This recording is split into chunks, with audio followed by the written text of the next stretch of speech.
Hey guys, I'm Mrs. Long and I'm one of your math teachers for 4th grade. I am coming to you because I wanted to give you guys some tips and tricks that will help you along with your math lessons. So this video is going to go over some of the concepts that you're finding in the very first unit of your curriculum.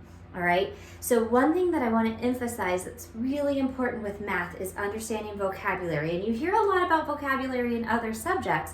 You know, you need to understand the words that you're reading. Well, you need to understand the words that are in math problems too. You need to have a good math vocabulary. One thing that you could do to maybe help you to remember different vocabulary words for any of your subjects would be to make a word wall. All right, and that would be where you would put the words and the definitions up in your schooling area so that you are able to refer back to them and remember them. Because the more times you see things, the more times you read it, the more times you hear it, the more likely your brain is to think it's important enough to remember.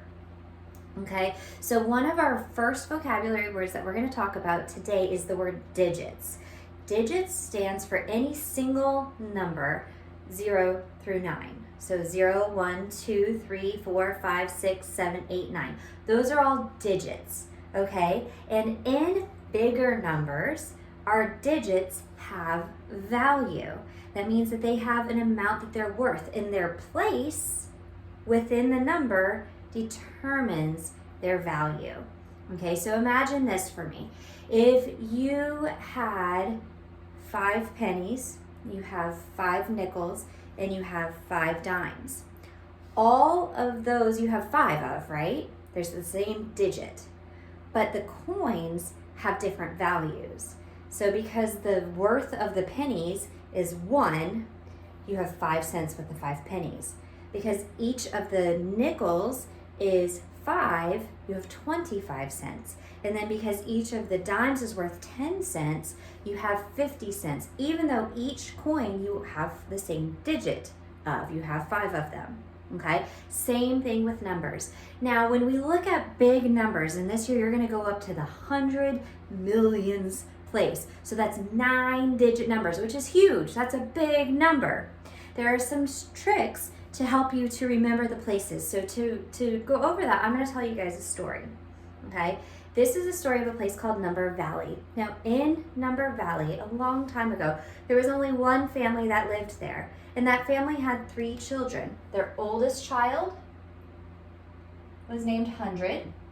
The middle child was named 10. And the youngest child was named 1.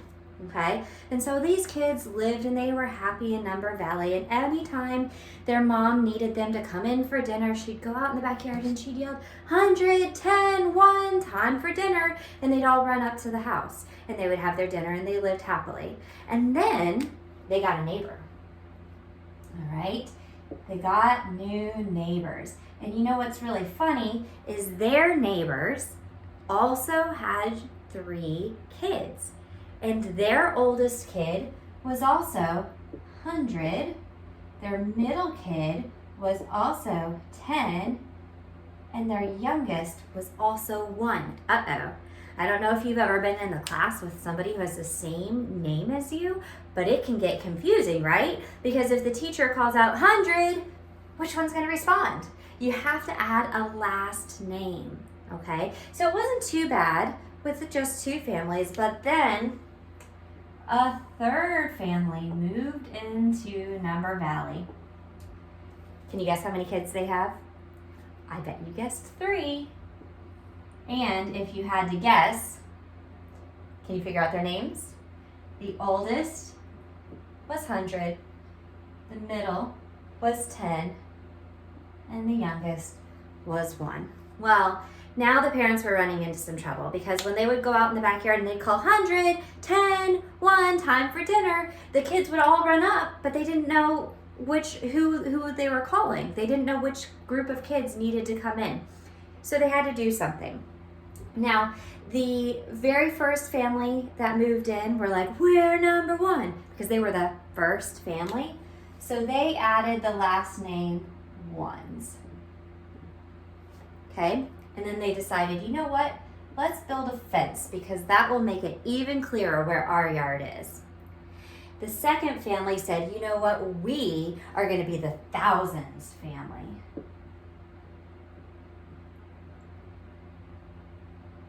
Okay?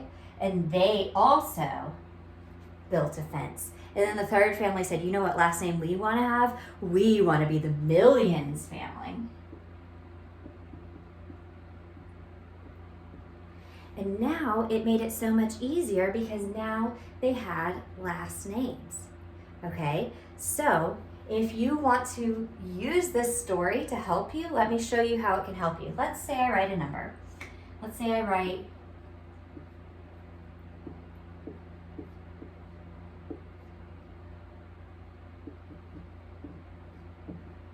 okay, that's a big number, right? You might be looking at that thinking, oh my word, that's a big number. And you're right, it is a big number, okay? And big numbers can be tricky. And if I said, what value does that digit have? You might be thinking, I have no idea. But here our Number Valley story can help us, okay? Because if you look, here's the ones family, or period. It's called a period in math. Here is the thousands family. Here is the millions family. And within each one, remember the oldest is always the 100. So because this is the middle family, oldest child, that is the 100,000s place. Okay? I can do this with another number. Let's say I was trying to figure out this number. What place is this? Well, this is the biggest family, my newest family, so that's the millions family. It's the middle kid. So that's the tens. This is the 10 millions place. So that can really help you to figure out what digit is in which place. And if I told you that you needed to round to the nearest millions place, you need to know where the millions place is. But you can use this to help you. Now, the one thing that's really interesting about the families in Number Valley is that their youngest kid always is just called the family's name. So this is the ones. This is the thousands, and this is the millions. They just go by the last name. I guess by the time they got to the youngest kid, they're like, oh, I'm just gonna call you by your last name like a football coach would or something. Okay, but you could even still call this the 1,000s place or the 1 millions place. Now here's a trick when it comes to reading big numbers, because to write a number in word form, you have to be able to read it, because word form is taking what you say and writing it out in words, okay? So the word form of the number, I have to be able to read this big old number. Well, I'm gonna show you a trick. I read the number one family at a time, and I cover up everything else. And I'm gonna tell you that these fences that they built, that's where you say the family's name. You don't say the word millions till you get to the fence. You don't say the word thousands until you get to the fence. So let me demonstrate what I am talking about. Let me put my marker down. Okay, I'm gonna cover up this part of the number. I have a 3-digit number now. In 4th grade, we should all be able to read 3-digit numbers, right? Because that's something that you've been doing since like 1st or 2nd grade. All right, so we cover up the end of the number. I have a 3-digit number. That number is 316. I don't say 3,000,016, right? I don't say any of the word up here until I get to my comma. So what number do I see? That's what I say. So you see it, you say it. 316,427, sorry, you can't really see that. 427,359. And now because there's no comma here, I don't say the period or the family's name. So you notice I read it one chunk at a time, and even I, as your math teacher, can look at this big old number and read it wrong if I don't do that. And every time I read a big number, I cover it up and I read it one period or one family at a time. 316,427,359. And now I could write that in word form. It would take a while because it's lots of words, but I could write it in word form. All right, and now the other way that we can write numbers, this is called standard form. Word form is writing out the words. In expanded form, we're talking about the value of each digit. the value of each digit. I'm going to do this with a smaller number to start, because if I start with this big old number, it might be confusing. I'm going to start with actually just a 3-digit number, 357. 357, okay? So when I'm looking at this, what is the value of my 3? Well, the 3 is not worth 3, right? This is in the hundreds place. So the value of that 3 is 300. And when I'm writing in an expanded form, I am adding the values together. What's the value of my 5? Well, the 5 is in the tens place, so it's 5 tens or 50. And then my value of my 7, well, it's worth 7 because it's in the ones place, okay? A little trick with this, let me show it to you with a bigger number. Let me pick 357,416. Let's look at this number. Now this one's bigger. It would be a little bit harder to write in expanded form, but it's still not too tricky. Okay, when I'm looking at this, well, this is still 300, but then I have to account for this family here. And you notice this 3 would go like right here, and then everything else I write as a 0. Okay, so that 3 is 300,000 plus, okay, my 5 would go here, right? And then everything else I write as a 0. So it's plus 50,000. Okay, same thing with my 7. My 7 goes in the thousands place, and then I'm gonna write everything else as a 0. Okay, and that's really all there is to it. Same thing with the 4, the 1, and the 6.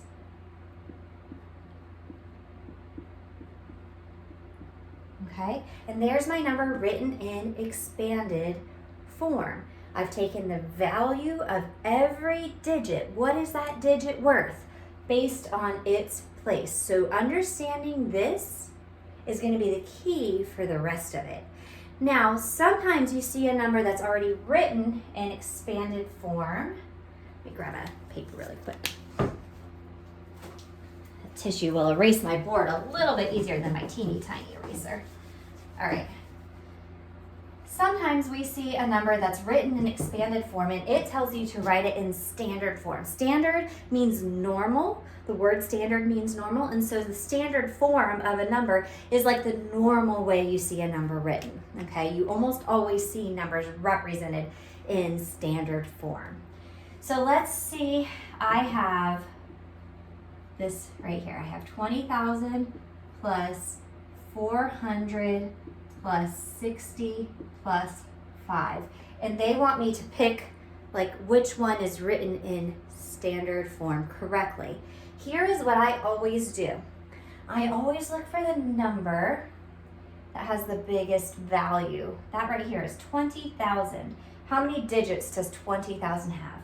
1, 2, 3, 4, 5. So my answer has to have 5 digits because 20,000 has 5 digits, okay? So I always just draw blank spaces. 1, 2, 3, 4, 5. And now I'm gonna drop each digit where it goes. Well, 20,000, that 2 is in the 10,000s place. So I drop the 2 there. 400, my 4 is in the hundreds place. So I drop it where it goes. 60 goes in the tens place.